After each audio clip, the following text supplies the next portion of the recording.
Soyez bénis, que la grâce de Dieu soit sur la vie de tous ceux qui m'entendent en ce moment.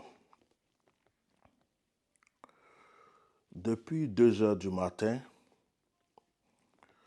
j'étais en train de prier pour ma vie, prier pour mon ministère, prier pour mes enfants spirituels, prier pour des personnes qui m'ont laissé des sujets de prière. Et pendant que j'étais en train de prier, l'Esprit de Dieu a commencé à m'orienter une fois encore vers la Côte d'Ivoire, vers ce pays qui m'est si cher, ma nation. Comme je ne sais pas si je vais faire un live, un direct, pour expliquer ce que j'ai reçu, parce que depuis un moment, pour ceux qui me suivent, vous savez que j'ai arrêté certaines révélations, j'ai arrêté d'entrer dans certaines choses sous la direction du Seigneur lui-même. Mais cette fois-ci, le Seigneur lui-même m'a poussé et m'a ordonné de donner cette révélation. Prions beaucoup pour la Côte d'Ivoire parce que les temps vont être très mauvais bientôt. Il y a un châtiment qui va tomber. Il y a un feu qui va s'allumer. Il y a une colère divine qui va s'éclater.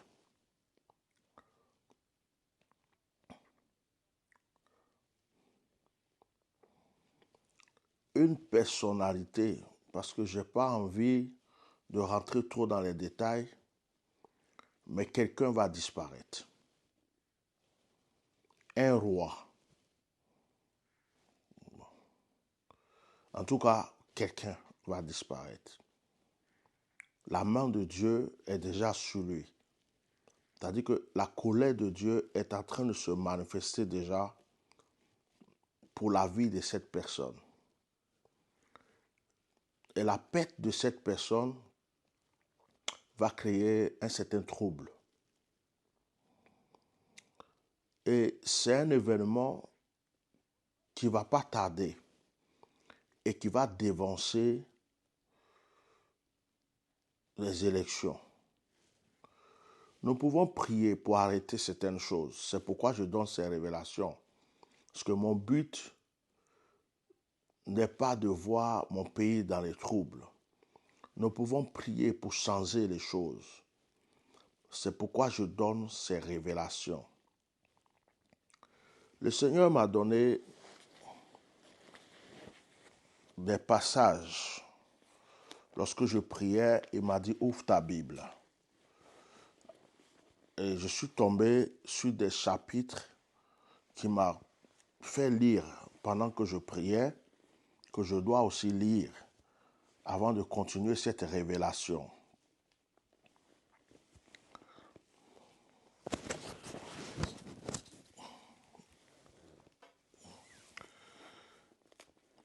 Jérémie, chapitre 4.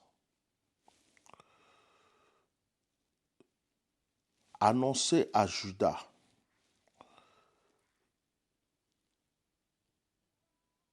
à partir du verset 5, Jérémie chapitre 4, à partir du verset 5.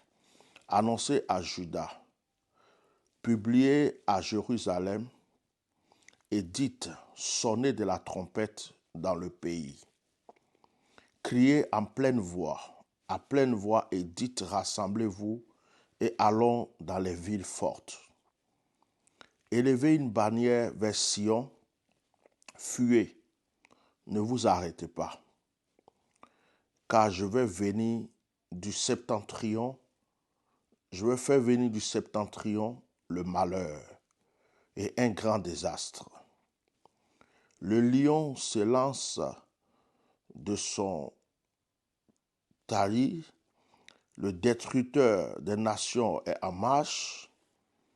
Il a quitté son lieu pour ravager ton pays. Tes villes seront ruinées. Il n'y aura plus d'habitants. C'est pourquoi couvrez-vous de sacs, pleurez et gémissez, car la colère ardente de l'Éternel ne se détourne pas de nous. En ce jour-là, dit l'Éternel, le roi et les chefs perdront courage.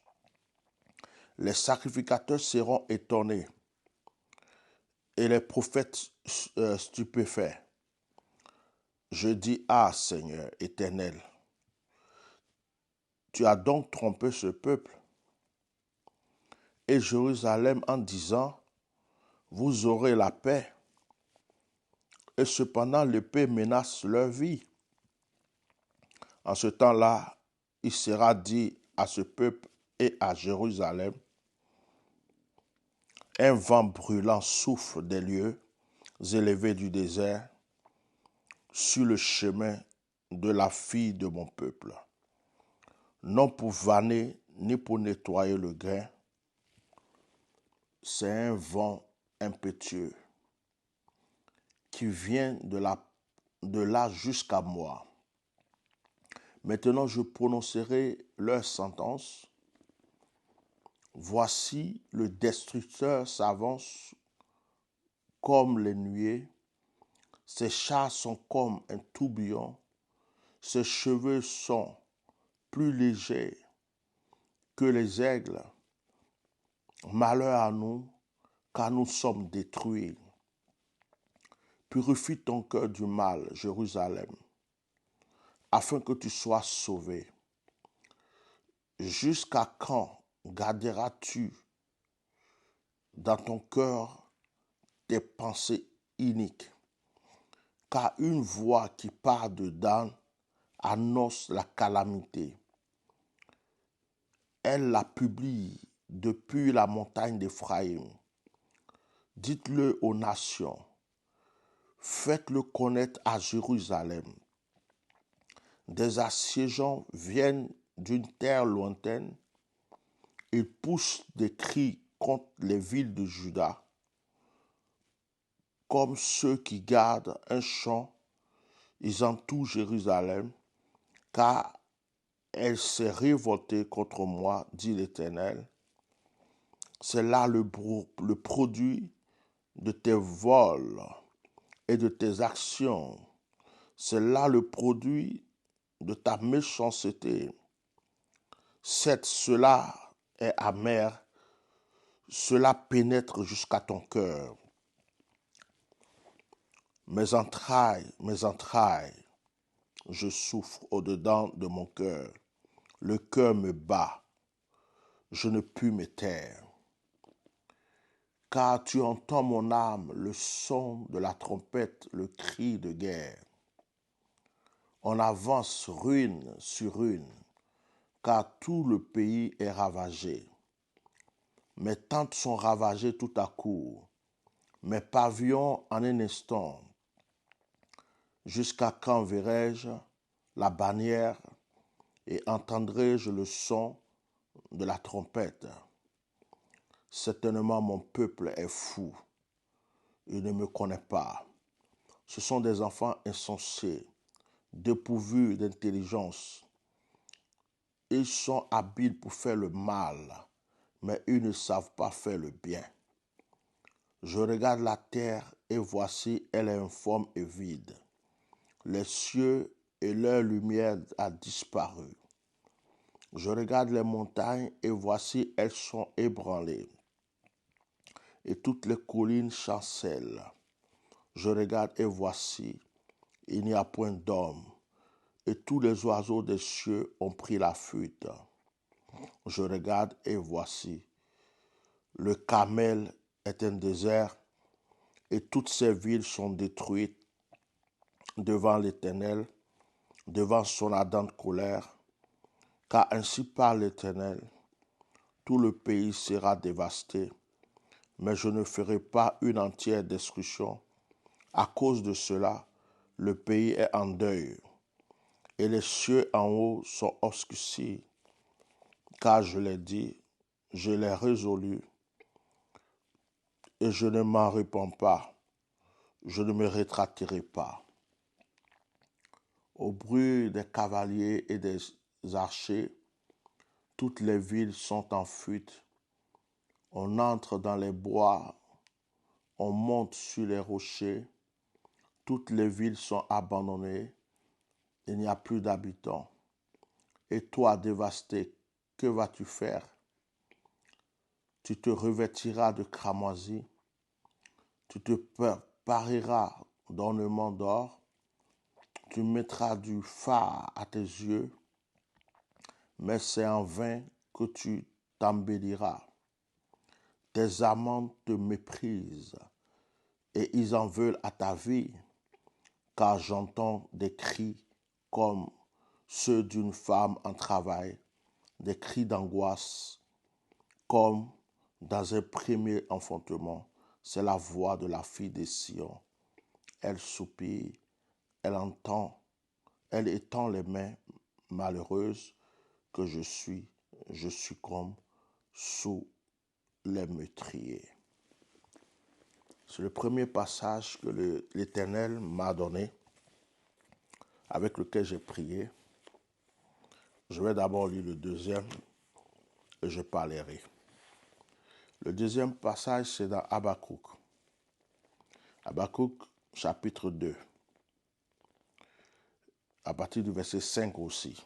Les deux passages se ressemblent. Et je vous informe que c'est pendant la prière, sous inspiration du Saint-Esprit, les yeux fermés, le Saint-Esprit m'a dit, ouvre ta Bible, je prends la Bible, j'ouvre, je tombe sur le premier passage. Je finis de le lire en priant. Je ferme la Bible. Après, le Saint-Esprit me dit encore, ouvre ta Bible. J'ouvre comme ça, par hasard, et je tombe sur Habakkuk. Voilà. Donc, c'était Jérémie 4 à partir du verset 5 et Habakkuk 2 à partir du verset 5. Je fais la lecture. Pareil à celui qui est ivre et arrogant, l'orgueilleux ne demeure pas tranquille, il élargit sa bouche comme le jour des morts, le séjour des morts. Il est insatiable comme la mort. Il attire à lui toutes les nations, il assemble auprès de lui tous les peuples. Ne sera-t-il pas pour tous un sujet de sarcasme, de raillerie et d'énigme? On dira, malheur à celui qui accumule ce qui n'est pas à lui. Jusqu'à quand? Malheur à celui qui augmente le fardeau de ses dettes. Tes créanciers ne se lèveront-ils pas soudain? Tes oppresseurs ne se réveilleront-ils pas et tu deviendras leur proie? Parce que tu as pillé beaucoup de nations. Tout le reste des peuples te pillera, car tu as répandu le sang des hommes. Tu as commis des violences dans le pays, contre la ville et tous ses habitants. Malheur à celui qui amasse pour sa maison des gains iniques, afin de placer son nid dans un lieu élevé, pour se garantir de la main du malheur. C'est l'opprobre de ta maison que tu as résolu, en détruisant des peuples nombreux. Et c'est contre toi-même que tu as péché, car la pierre crie du milieu de la muraille, et le bois qui lie la charpente lui répond. Malheur à celui qui bâtit une ville avec le sang, qui fonde une ville avec l'iniquité. Je répète le verset 12. Malheur à celui qui bâtit une ville avec le sang, qui fonde une ville avec l'iniquité. Voici quand l'Éternel des armées l'a résolu. Les peuples travaillent pour le feu, Les nations se fatiguent en vain, car la terre sera remplie de la connaissance de la gloire de l'Éternel, comme le fond de la mer par les eaux qui le couvrent. Malheur à celui qui fait boire son prochain, à toi qui verses ton outre et qui l'énivre afin de voir sa nudité. Tu seras rassasié de honte. Plus que de gloire, bois aussi toi-même et découvre-toi. La coupe de la droite de l'Éternel se tournera vers toi, et l'ignominie souillera ta gloire, car les violences contre le Liban retomberont sur toi, et les ravages des bêtes t'effrayeront, parce que tu as répandu le sang des hommes et commis des violences dans le pays contre la ville et tous les habitants. À quoi sert une image taillée pour qu'un ouvrier la taille? À quoi sert une image en fonte et qui enseigne le mensonge pour que l'ouvrier qui l'a faite place en elle sa confiance, tandis qu'il fabrique des idoles muettes? Malheur à celui qui dit au bois, lève-toi, à une pierre muette, réveille-toi. Donnera-t-elle instruction? Voici, elle est garnie d'or et d'argent, mais il n'y a point en elle un esprit qui l'anime. L'Éternel est dans son saint temple, que toute la terre fasse silence devant lui. Voici donc les passages. Après, j'ai eu un passage personnel pour moi-même, mais voici donc les passages que j'ai reçus pendant que je priais et que Dieu m'a révélé. Alors, selon ce que j'ai reçu, je ne suis pas en train de dire qu'il y aura une guerre qui va ravager la Côte d'Ivoire et qu'il n'y aura plus de Côte d'Ivoire, le pays sera détruit. Non. Mais depuis longtemps, nous sommes en train de révéler que cette histoire d'élection 2025, il y a un feu qui est caché en bas.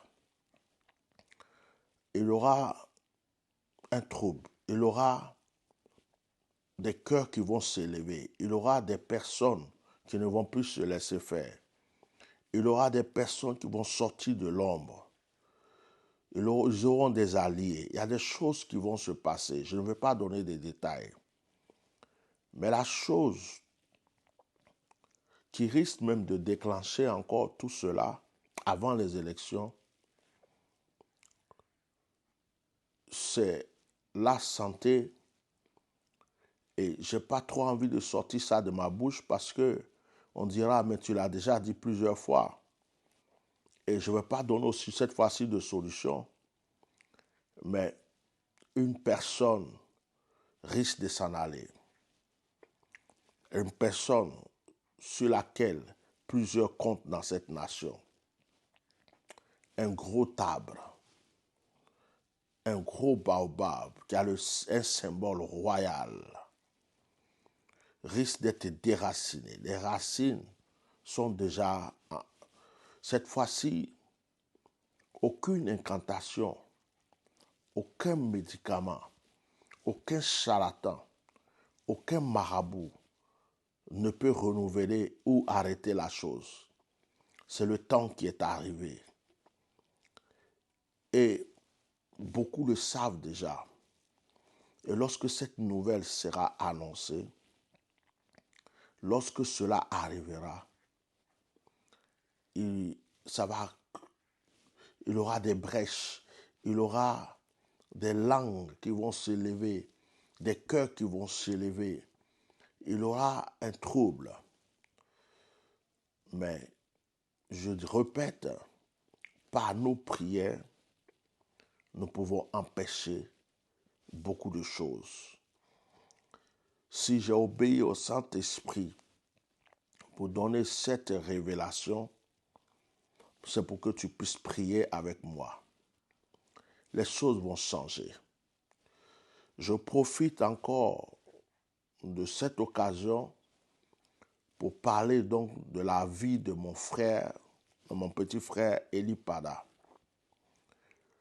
Le prophète Eli Pada, nous ne l'avons pas abandonné. Je ne laisse pas laisser tomber. Ceux qui sont tout le temps en train de poser des questions, quelles sont les nouvelles du prophète Eli Pada? J'ai déjà fait des directs en disant que notre frère va bien, que notre frère est là où il doit être, sous les recommandations du Seigneur, et que notre frère va rentrer au moment opportun. Pourquoi? Parce que des personnes l'attendent pour le tuer ou le mettre en prison. Et pour sa protection, pour sa vie, il est préférable qu'il reste à l'écart. Mais il reviendra. Et son retour ne va pas trop tarder. Parce que les choses qui vont se passer dans la nation seront en quelque sorte un tapis rouge pour lui pour entrer. C'est-à-dire que les portes lui seront ouvertes. Et la nation a besoin de sa présence. Il viendra.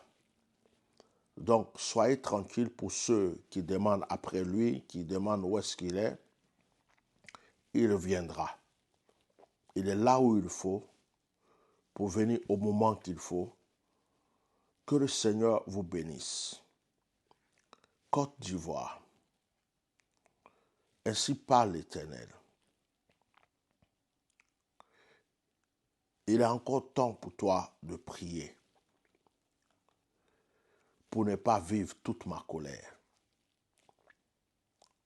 Toute ma colère. Pour ne pas vivre toute ma colère. Ce qui veut dire que nous pouvons, par la prière, arrêter certaines choses. Alors, j'ai donné cette révélation. Je ne vais pas rajouter quelque chose de moi-même. Je suis bien content de ce que c'est une vidéo que je fais. Parce que quand tu fais les directs, tu es souvent emporté par les commentaires et autres. Mais là, d'une manière posée, je vous dis ce que j'ai reçu après mon moment de prière. Depuis le début de la nuit, depuis 2 heures du matin, je suis en prière. Et je vais vous dire, chers Ivoiriens, si tu as envie de mettre un peu de provision chez toi, tu peux le faire.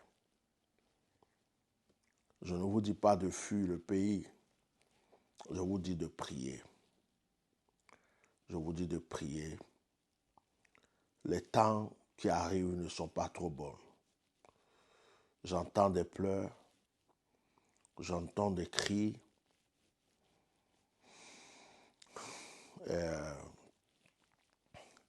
La chute du gros arbre va créer beaucoup de choses. Que la main puissante du Seigneur soit avec vous. Si vous remarquez, je suis même un peu gêné de donner ces révélations parce que je suis quelqu'un, quand je dis quelque chose, j'aime bien respecter. J'ai dit que, en ce qui concerne les révélations sur la nation, sur le plan politique, plein de choses, moi je me mets un peu à l'écart. Et cet esprit m'a donné la permission. Alors, parler, j'ai trop de choses à dire, mais je ne peux pas parler. Je ne peux pas, parce que je vois comment les choses vont se passer, je vois la scène. Je vais seulement lancer un message aussi, parce qu'à force de parler, je parle. Je vais lancer un message au président Guillaume Soro.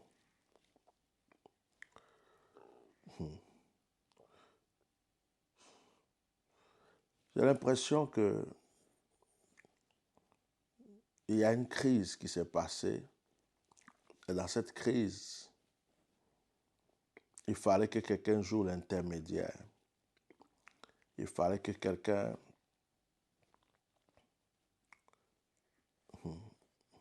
joue un rôle. Qu'il garde donc l'espoir. parce que c'est possible qu'il puisse régner pour une passation, pour un temps. Ça ne sera pas trop longtemps, mais qu'il puisse régner pour un temps. Je veux dire à mon frère Bleu Goudet que ce n'est pas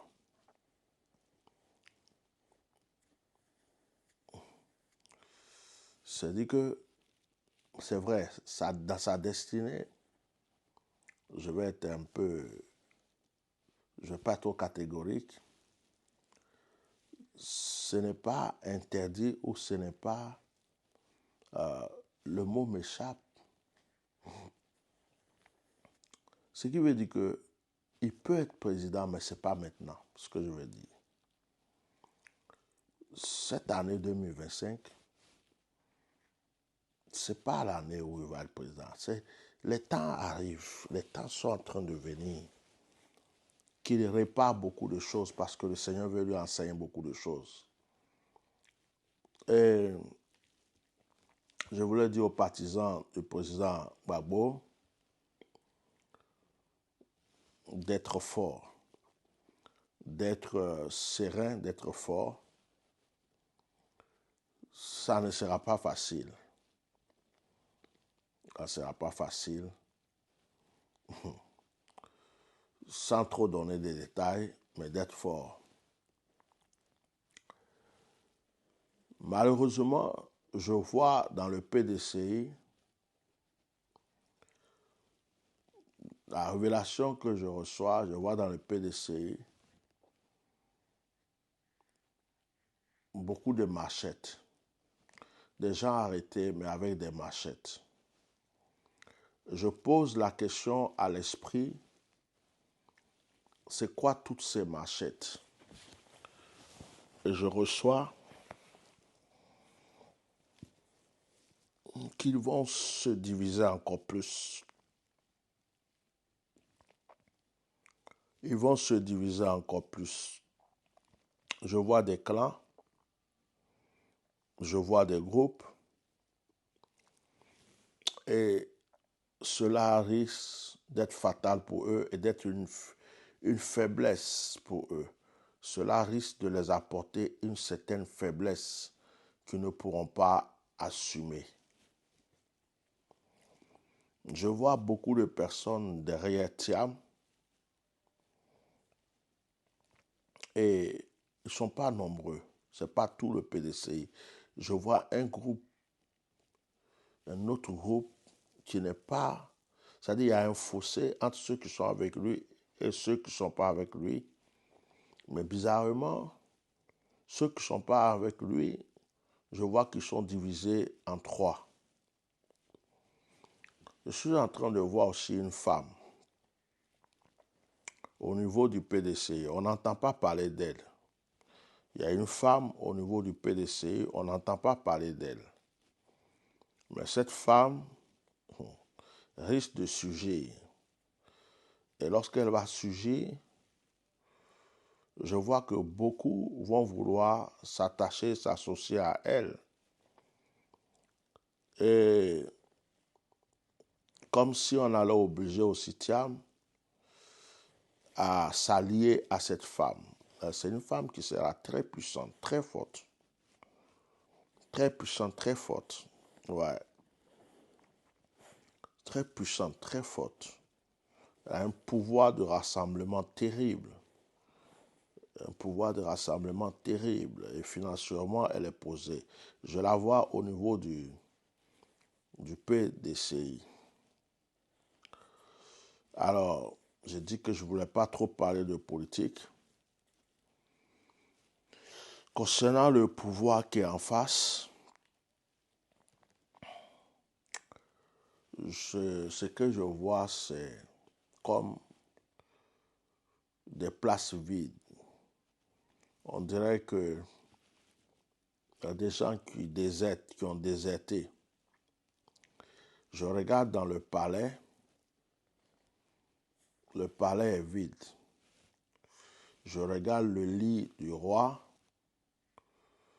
Je dis, où est le roi? On dit, me pose la question, tu n'es pas au courant. Le roi n'y est plus. Il dit, mais pourquoi on n'est pas au courant? On dit, c'est comme ça. Mais où est-ce qu'il est? On dit, ah, il faut voir avec les Français, avec la France.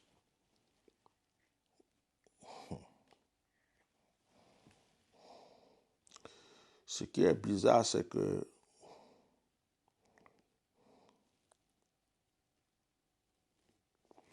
je vois donc le roi comme s'il est en France, mais il ne parle pas. Je vois comme une caisse. Je ne veux pas faire peur à quelqu'un, mais il ne parle pas. Et je me demande pourquoi on n'annonce pas à la Côte d'Ivoire que le roi ne parle pas, qu'il ne peut plus parler, que en fait c'est quelque chose est fini. Vous voyez, je n'ai pas envie de donner trop de détails. Je tourne. Et je vois comme si la France a gardé donc le roi et veut gérer une situation d'abord. Et je vois les gens désertés sont partis, d'autres s'allier à d'autres partis. Mais l'esprit me dit que au bout d'un certain temps, je vois le chiffre 6. Au bout d'un certain temps, il y aura une réconciliation. Et cette réconciliation va rassembler tous les fils de la nation. Cette réconciliation va créer une vraie démocratie. Cette réconciliation va amener la vraie paix, la tranquillité. Et cette réconciliation va permettre aux Ivoiriens en exil, en prison injustement, d'être libres. Cette réconciliation va permettre des élections transparentes. Et je suis en train de voir des jeunes chefs d'État, très écoutés et qui marchent avec le peuple.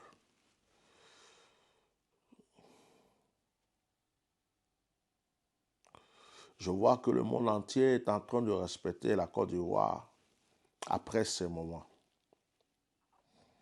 Alors, je vais m'arrêter là parce qu'il y a des choses même que je ne voulais pas en parler. Je suis quand même arrivé dedans. Ce que vous devez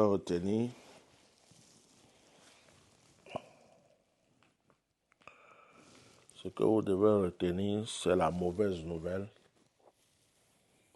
qui risque d'envoyer d'autres mauvaises nouvelles.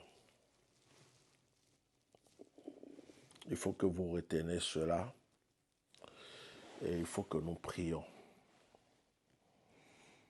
Permettez-moi donc de faire une prière avant de terminer ce direct, cette vidéo. Je voudrais, Père, dans le précieux nom de Jésus, toi qui parles, toi qui révèles, te recommander cette nation. Des nouvelles s'annoncent pour la fin de l'année. Et cette nouvelle année qui viendra en 2025 risque d'être une année vraiment bousculée en ses débuts jusqu'au milieu. Je prie que tu prennes soin de ton peuple qui est déjà fatigué et que tu te souviennes de tes enfants qui t'invoquent en exaucant leurs prières. Dans le nom de Jésus, Amen. Pendant que je parle, quelqu'un me dit, mais pourquoi tu ne pries pas pour Alassane Ouattara? Tu es un homme de Dieu. Tu es censé de prier pour tout le monde.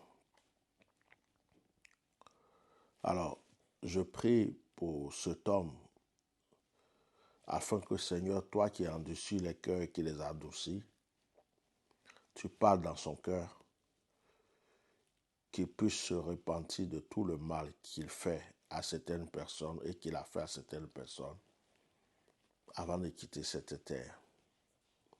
Je prie que tu le fasses prendre conscience de la douleur que les gens ont vécue, que les gens vivent.